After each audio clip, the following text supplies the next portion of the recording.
13,7 milliards. C'est le nombre de tonnes de CO2 que génère la chaîne d'approvisionnement alimentaire actuelle dans le monde. En plus du coût considérable que ces aliments génèrent par leur fabrication, le transport est une des causes majeures de l'impact environnemental lié à nos habitudes de consommation. En France, si le transport maritime représente 57% du transport des aliments, c'est bien le transport routier qui est à l'origine de l'essentiel des émissions, avec 18,4 millions de tonnes de CO2 par an. Il est donc crucial de trouver des solutions concrètes à ce problème. Mais quelles sont les alternatives pour un accès à une nourriture saine et moins coûteuse pour l'environnement ?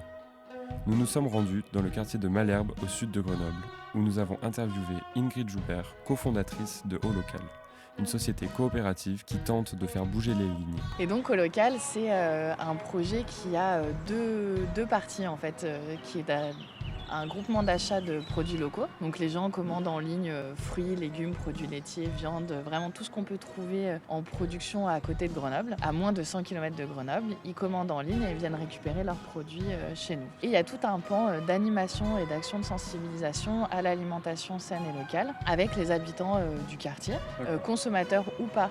En effet, en plus de rendre accessibles des produits sains issus de l'agriculture biologique, cette initiative permet de réduire considérablement le coût environnemental de l'alimentation en imposant une limite de 100 km entre le consommateur et le producteur.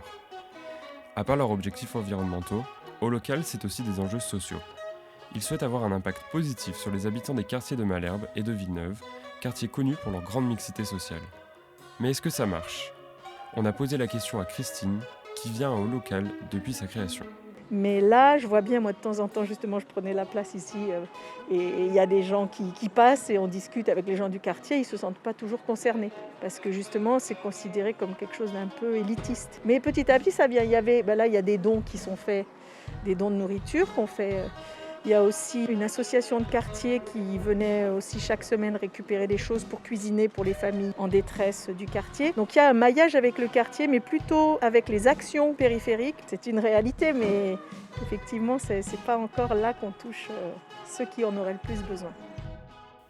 Évidemment, rendre accessible une nourriture saine et locale à toutes et à tous est un processus qui prend du temps et qui est en relation avec d'autres questions sociales qui doivent être résolues. Néanmoins, l'approche de Holocal semble être utile pour qu'une communauté soucieuse de l'environnement voie le jour. La société coopérative offre donc une bonne alternative à la nourriture de masse et réduit lourdement l'empreinte carbone de ses clients. Soutenir les producteurs locaux de manière équitable permet d'offrir une réelle concurrence aux grands distributeurs qui dominent les marchés de nos habitudes de consommation. Mais surtout, Holocal nous montre que nos courses quotidiennes peuvent avoir un impact. Maintenant, c'est à nous de décider quels engagements prendre pour un avenir plus respectueux de l'environnement.